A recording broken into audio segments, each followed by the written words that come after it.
This podcast is brought to you in association with BSE and its investor awareness initiatives. Investing holds different meanings for different people. For many, it's simply a process of making money. For some, it's a lot more philosophical. And then there are those who find a spiritual meaning in it.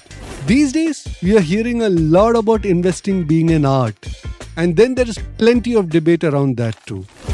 We are about to find that and a lot more from two accomplished practitioners in the field of investing. They need no detailed introduction to the investing community, having managed public money for decades. What these gentlemen buy and sell is watched closely in the market. Listen on, because this promises to be a great conversation. I am Nishant Vasudevan, the markets editor of the Economic Times, and your host in this episode.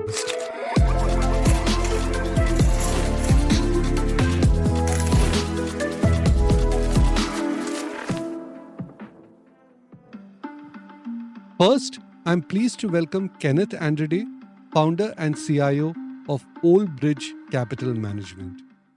Welcome, Kenneth. Hi, Nishan. Now, to start with, for many people in the investment industry, the process of investing typically starts with numbers and ratios and spreadsheets and other things. For you as an investment practitioner, when does this science evolve to something like an art?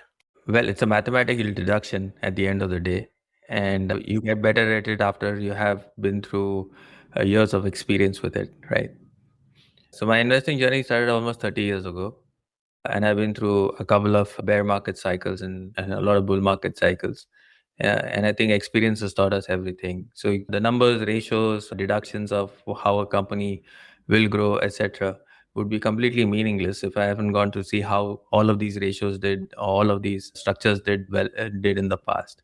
So it's just an accumulation of experiences that you have that is what brought us to this stage. So yes, there's a science behind it and there's a math behind it. The art comes with experience. Right, correct, perfect. As a fund manager, as an investor, was there a big turning point in your life that changed your approach towards investing? That moment of epiphany. Where you felt that this is what I shouldn't be doing, or this is what I should be doing. So it was that effective journey in year 2000, all the way from 1997 to 2000, where nothing went wrong. And between 2000 to 2003, everything went wrong. It was that journey between buying value, okay, to believing that growth to buying growth at any price or holding on to growth at any price. And the cycle that came after that, it was a significantly large learning experience. And that's what's made me what I am today. Right. Many people in the market will be familiar with your portfolio. They kind of might be knowing your stocks by heart, but very few might be knowing about your stock selection process. Basically, how do you identify a stock? When do you decide to buy it, and how much do you buy it? Now, it would be helpful for our listeners if you could elaborate with some kind of an example, something that you've done in the past. How you kind of how does the entire process work for you? So fundamentally, we try to buy capital efficiency at a price. And that's where the art of investing actually comes in, right? Capital efficiency, everyone knows how a business is managed. Everyone can calculate the ROE and ROC of the business, right? But if the ROC and the ROE or capital efficiency is very high, in most contexts or in most environments, you end up paying a very large price for it. Okay. A great business is always available at a great price. So what we try to do is try and find a great business in an industry which is not doing very well. The company's profitability is also not great, but it is better than the rest. And that's where we like to step in. Simply as an investor, what I'd like to see in multiple markets is which company or which stock is hitting a 52-week low. That's my go-to place. Okay. So capital efficiency of one of the best businesses in a down cycle is a time where you get it at a reasonable price. That's a short and the long form of what the process is all about. Could you elaborate that, for in terms of an example that something has worked well? for you in the past? So let's put a case of something that we've done, and it's held us in relatively good stead since we started our journey, right? India's largest airline debuted at an X amount of market cap when the industry had 4 or 5 participants at that point in time, right? A very attractive business, a cost leader, profitable, generating cash flows in an industry which you always find businesses struggle to generate cash flows, and then you hit a down cycle. This business on every single parameter, okay, traded at a valuation which is much lower than we've ever seen it before, okay, and continued its ability to be the cost leader. Today, that metrics is completely changed. So, aviation in or India's largest aviation company, is today the second largest in terms of market capitalization in the world. Okay, has got cash on its balance sheet. It's something that the world and something that this industry has never seen.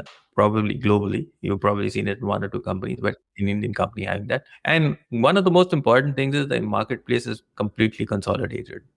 So you got the price right when you got in, and it still holds itself in good stead in the entire competitive framework within its industry. Right. So everybody focuses on buying a stock, when to buy, when to, the timing of the purchase, the price of the purchase.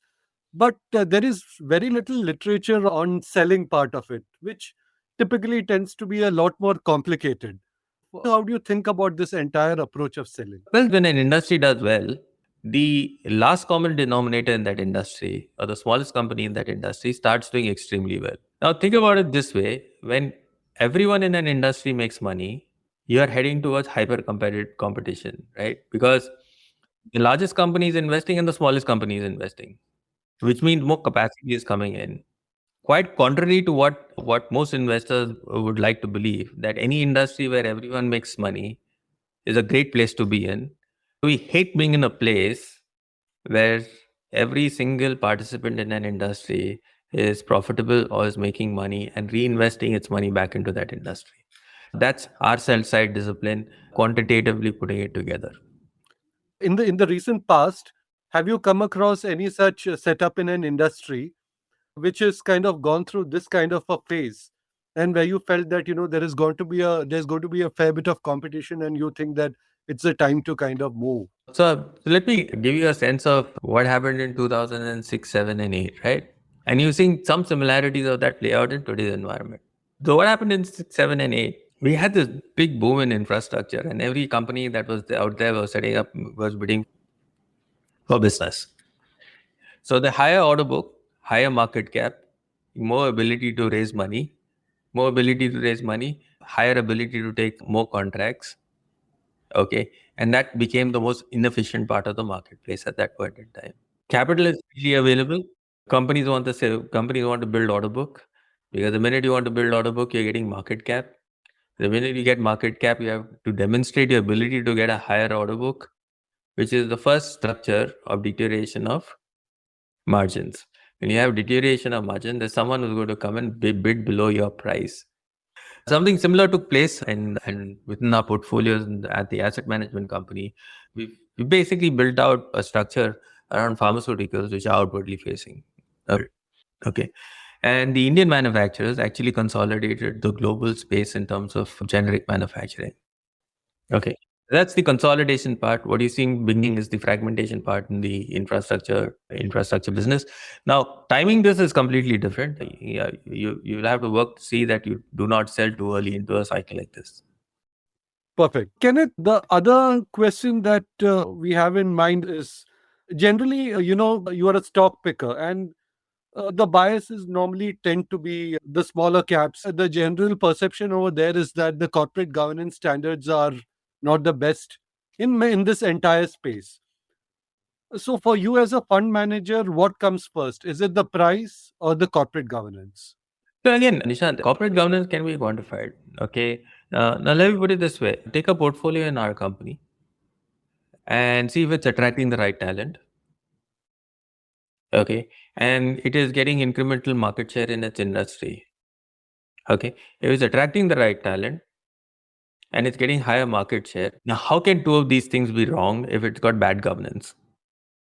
So when I say you can quantify corporate governance, you can actually quantify corporate governance out here.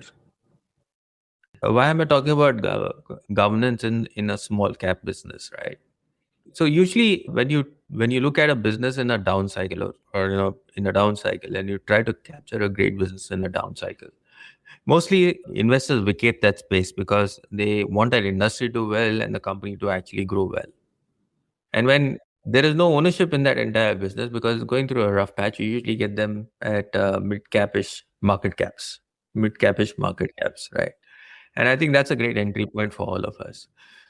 So while our portfolio kind of represents a small capish and mid capish bias, they're usually the largest companies in their categories. Just they represent their market capitalization because they're going through a weak cycle. Okay. So when we invest, we don't compromise on corporate governance. Okay. And we try to find mispricing, which you most often than not usually get it in this space or these kind of companies. And that's what we try to enable with the process. Right. Yeah. So Kenneth, investing tends to be it's tricky. People kind of, it is subjective. But according to you, in investing, what is the skill that is the most overrated and what is the skill that is the most underrated? Okay, the most underrated skill I would think is patience. Okay. Nobody likes to wait on a stock. Nobody wants to buy it at its appropriate time. Okay. And that's what I think most investors almost always forget. Okay. And it's happened with me. As a beginner investor, I just didn't have the patience to wait on a stock or to find it a little cheaper and to understand what makes a good business. Okay. And I think the most overrated part of investing is gut feel. Okay. Or intuition. Because what drives intuition and what drives gut feel has to be quantitative at the back end. Okay. You can't wake up one day and say that intuitively I think this company will do well because this is the limited amount of data that I have. So you have to watch a business for an extremely long period of time. Okay. And that will drive intuition. Right. Kenneth, before we wind up this discussion, our listeners would want to get some wisdom from you, on some kind of advice from you on investing. If you were to give them one good advice, one solid advice, what would that be? I think everyone's in the process of finding the next big winner in a market cycle like this, right? So if you're trying to find a value where there exists none, okay, don't go searching for it. And I think this is very contextual, and I learned it in 2017, 18. Despite all the years of investing into 2017 and 18, we went into a market cycle where I went looking for value where there exists none, right? So you got to tread a little carefully, have that patience and the discipline to stay away from things you don't know. Okay, and in a market environment like this, I don't think there's any value really to search out. Yes, there are businesses that will grow, there are businesses that will keep you safe, and there are businesses that will compound capital. They are all out there. You just have the discipline to wait till it comes to your price. Thank you, Kenneth. Thank you for talking to us. Thank you for this great discussion. It was nice having you. And I'm sure our listeners have benefited a lot from this conversation. Super. Thanks, Nishant. Thanks for having me on the show. Now, I would like to welcome Sunil Singhania, founder of Abacus Asset Management. Welcome, Sunil. So thank you for having me, Nishan. So basically, people know about Sunil Singhania's portfolios, about the stocks you own, etc. But they don't know much about your stock selection process. Basically, how do you identify a stock? How do you buy a stock? How much do you buy? I mean, if it would be nice if you could tell our listeners about this entire process, probably through an example or something. How past some kind of a pick. So Nishant, when we set up Abacus, we had a very, very clear investment philosophy. Very quickly, I can run you through the investment philosophy. So first is we don't allocate, we invest. We are not going to invest in a company just because you want to have an exposure to the particular sector or something. We would like to individually on merit look at each company. Second is, at least from our perspective, we are very, very balance sheet focused. So we don't look at loss-making companies. So for us, the return on capital employed is sacrosanct. And therefore, typically we invest only in companies where the ROC or ROE is at least 14-15%. The second important criteria for us is the profit growth. And therefore, typically we look at companies which can double profit ideally in 4 years a maximum of 5 years, which is a 14 to 18% CAGR growth. Because if the profits double, the value of the business will automatically double. The third thing we look at, which is in the current kind of an environment, which is disruptions. Then the other thing is the valuation.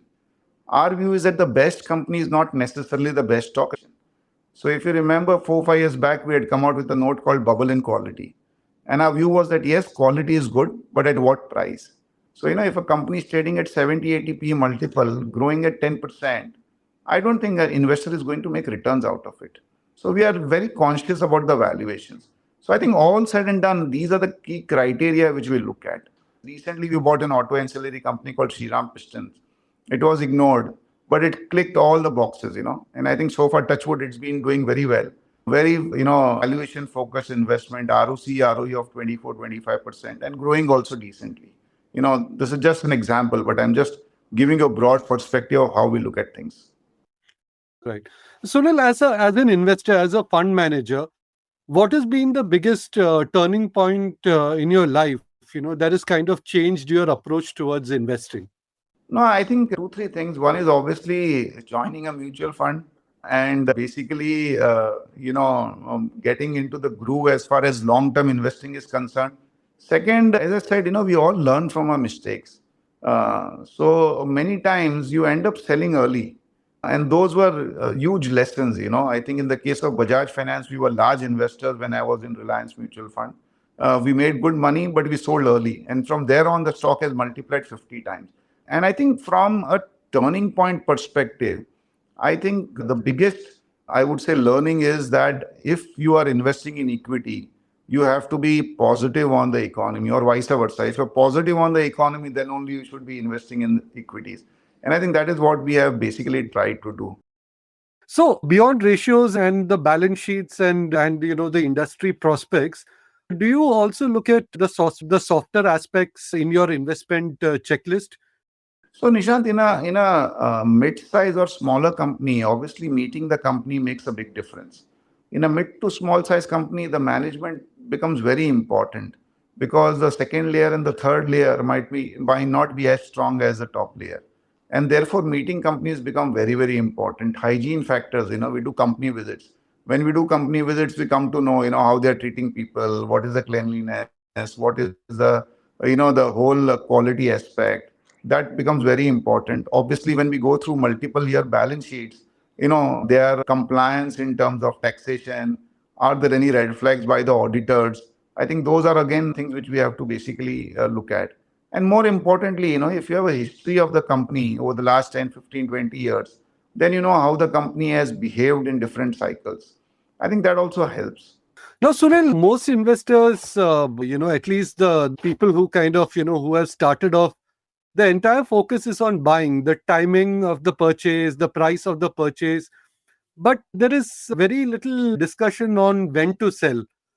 What is your philosophy in this? No, I completely agree with you. I think when to sell, how much to sell, whether to sell full, whether to sell partial is always a concern or a question or I would say an uncertain kind of a decision. From our perspective, there are three reasons why we would sell a stock. First is if we go wrong in a hypothesis, so we invested in a company based on particular assumptions or hypothesis, and that is not turning out well. Maybe the sector has gone, worse than what we expected. The company is not performing the way we expected. So I think the earlier you realize and the earlier you sell off, the better. Then you should not look at whether you would want to wait for a pop-up or not. I think you have to sell. Second is a lot of times, you go right and the stock moves much beyond what you would expect is to be the fair value. See, ultimately we are investors. We are investing from a 3, 4, 5 years perspective. But if you feel that, in the next 2 years, the stock has discounted what you thought was possible in 4 to 5 years without any significant improvement in fundamentals, you would want to book profits. And the third important decision is, capital is limited. So if you have something in the portfolio and you come across something else, which is looking much better than what you already have in the portfolio, obviously you would like to switch. So these are the three main reasons why we would sell a stock. And what, according to you, is the most overrated part of investing as a profession, and what is the most underrated skill required? I mean, that is not being talked about. See, one thing is every investor, as I said, would have a different way of investing.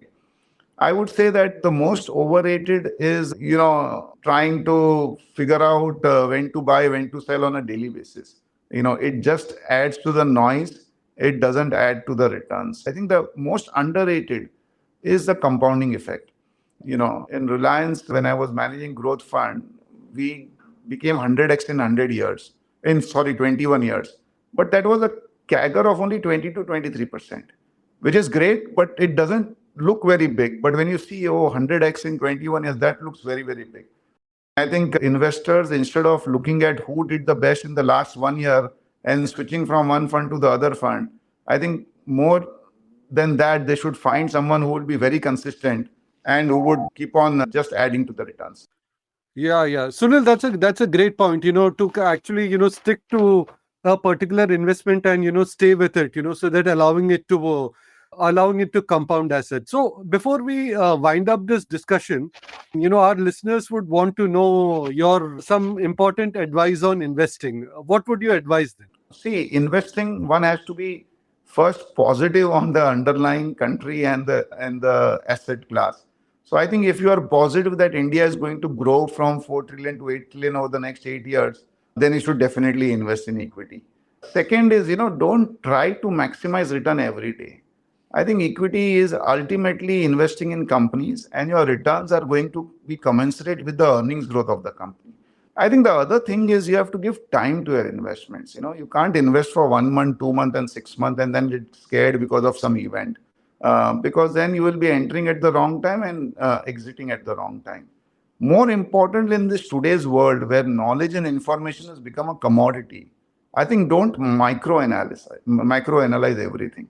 Something or the other will be wrong in some part of the world. I think that doesn't mean that you get negative and disillusioned from investing. I think you have to just look at the broad perspective, and as I said, be confident on the country you're investing on, the asset class, you will make money.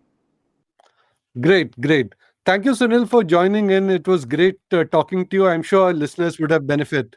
No, thanks a lot, and thanks for having me. It was a pleasure sharing my experience with your viewers. I hope they find it useful. Thank you. With this, we wrap up our episode.